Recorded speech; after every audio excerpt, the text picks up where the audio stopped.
Bueno, y así pasamos a la siguiente guerra, que ya es un poco más reciente, no tanto el principio porque estamos hablando de la Segunda Guerra Mundial, cuando Alan Turing crea el primer diseño de computadora entre el medio del caos, y él lo hace con una mente ingeniosa y lo hace realmente para un motivo de guerra, que es descifrar los códigos del enemigo en la guerra.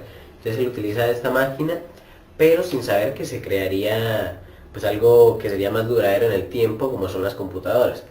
¿Qué pasa? Que listo, ahí se crea la primera computadora, pero como tal, como la conocemos hoy en día más o menos, Steve Jobs en 1984 crea Apple One, ¿no? La primera computadora, donde usted tenía un mouse, donde usted podía ver la pantalla y no veía código, sino que veía ya una interfaz más organizada, mejor hecha. Y aquí es cuando entra también luego Bill Gates con Microsoft, porque esta batalla es difícil, es como la batalla entre Diomedes Díaz y el binomio de oro, es muy compleja, es uno por uno, mano a mano, a ver quién es mejor, a quién utilizan más y tal cosa, ¿no?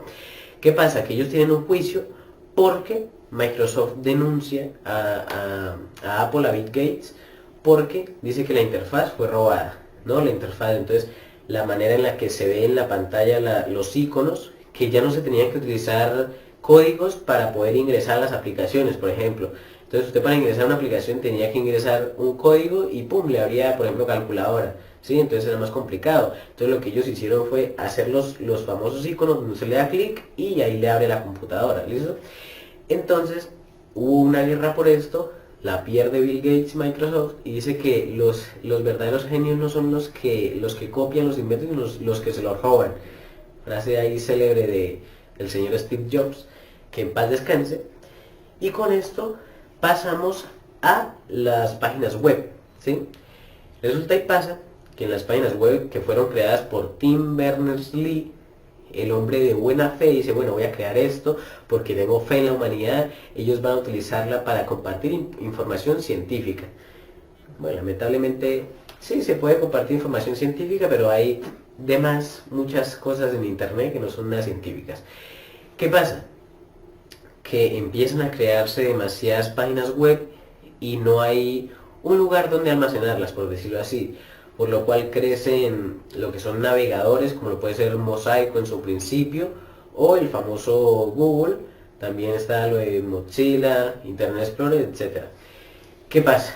Que estos navegadores pues empiezan a contener bastantes páginas web, pero esta batalla pues queda un poco en el aire después de que se inventa Facebook. ¿Por qué? ¿Qué pasa? Facebook, Mark Zuckerberg, es un tipo ingenioso que crea una red social, ¿sí? Y Google se quiso enfrentar a Facebook no siendo una red social, porque Google era un navegador donde usted busca cosas que hoy en día probablemente es el más famoso aún, entonces no se diría que Google perdió la batalla porque como tal sigue siendo muy exitoso, pero en cuanto a la batalla que nos referimos, que es por la información del usuario. Entonces, Facebook tiene información, mucha información del usuario, como lo sabemos. No sé si les haya pasado que ustedes están hablando de algún tema en su casa y de repente les aparece en Facebook un anuncio de lo que ustedes estaban hablando, porque sí, eso es bastante extraño.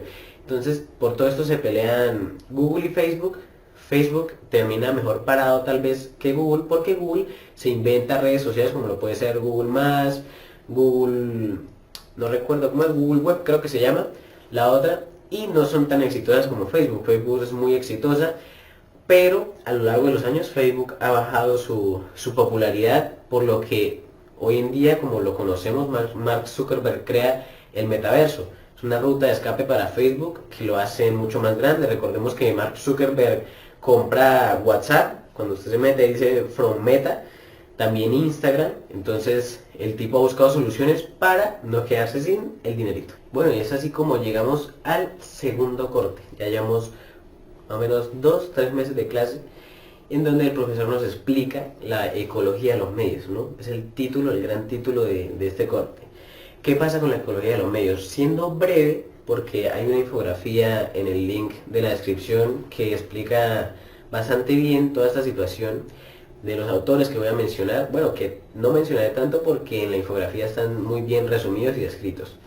En 1930, la sociedad, más concretamente Estados Unidos, atraviesa una crisis económica, la cual obliga a las personas después de la desesperación pues a ponerse un poco más las pilas, tal cosa, tal cosa. ¿Qué pasa? Que en Canadá un muchacho que está en la infografía, que no voy a nombrar para que vayan a la infografía, el hombre dice, bueno, nosotros podemos crear aquí entre varias personas una escuela de pensamiento, la cual puede ayudar a la gente tal vez a reflexionar un poco más sobre la sociedad, ¿sí? Porque recordemos todo el tema del funcionalismo. ¿Qué es el funcionalismo? Es que Estados Unidos busca monopolizar mucho o capitalizar mucho lo que es la información y los medios y toda esta situación. Con eso quiere decir que todo es plata, ¿no? Básicamente. Entonces, para alquilar algo se necesita plata, para prestar algo se necesita plata, para inventar algo se necesita plata, para promocionarlo se necesita plata, por lo que todo se convierte en plata, plata, plata. Entonces estos hombres quieren mostrarle al mundo que hay un interés más humano en la sociedad. Hay urbanistas que son la gente que diseña básicamente cómo va a quedar una ciudad, por ejemplo, Bucaramanga. La estructura que va a tener Bucaramanga, eso es un urbanista, ¿no? Entonces la estructura la hace según los beneficios que pueda tener alguna empresa, ¿no?